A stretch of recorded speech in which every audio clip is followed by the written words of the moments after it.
We're back now on MSNBC, and just weeks after a failed coup attempt on Vladimir Putin by one of his closest allies, we are now hearing from Britain's intelligence chief, who says that the Russian president cut a deal with a founder of the Wagner mercenary group to quell the rebellion. Speaking in Prague yesterday, Sir Richard Moore, he is the head of UK's MI6 intelligence service, effectively their CIA. He talked about the short-lived revolt by Wagner leader Yevgeny Prigozhin. I have to say that day that we saw, that particular Saturday when Prigozhin made his move, his sort of extended road trip through Rostov and approaching Moscow, it was extraordinary. If you look at Putin's behaviours on that day, Prigozhin started off, I think, as a traitor at breakfast. He had been pardoned by supper, and then a few days later he was invited for tea.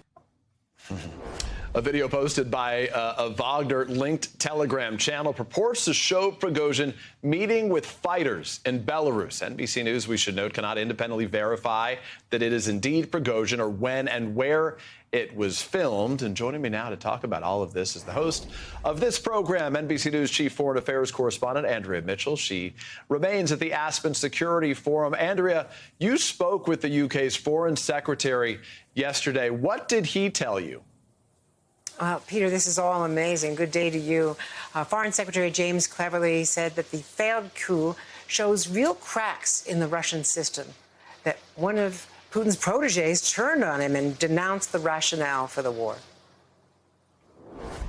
It cannot be good news for Putin, which for me reinforces what I've long felt and what the UK has long proposed, is that we stay focused on our support for Ukraine, we keep giving them the tools to get the job done, and we make sure that they're able to get their country back.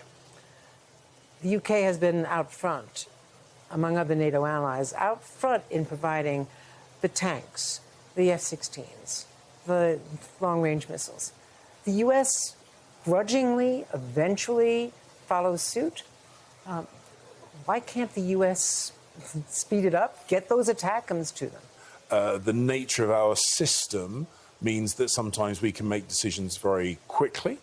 And the political environment in the UK means that we have, right across the aisle, widespread support for our work in helping the Ukrainians.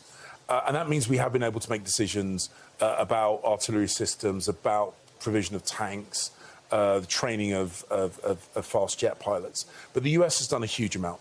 And I'm always very pleased to say that we are proud to work alongside the US in our support for Ukraine. Are you concerned, as I've heard certainly at the NATO summit in Lithuania, concerned that that support is cracking politically in the US, especially among Republicans, and that it could crack further after the next election? I have the same message for people on the Democrat side and the Republican side, is that if we drop the ball, if we don't stick with it, if we don't show resilience and grit and determination, whatever happens next will be worse. Donald Trump says that he could solve it in one day. But he finished that bit of quotation, that bit of interview, by saying that if Putin was not willing to do a deal and end the war, that he would give the Ukrainians more than they've had up until this point.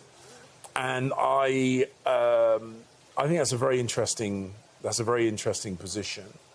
And I have no doubt the American government, under whatever leadership, will continue to do the right thing.